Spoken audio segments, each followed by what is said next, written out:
你好，我係鄧強興。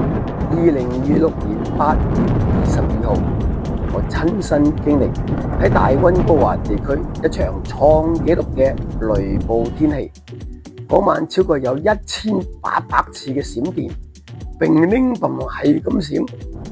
我屋企咧就有隻70磅嘅愛犬大狗，但係佢膽小如鼠，整晚咧就縮喺我隻腳下邊，喐都唔喐。大狗本來咧喺後院咧有佢自己嘅屋嘅，即係間狗屋。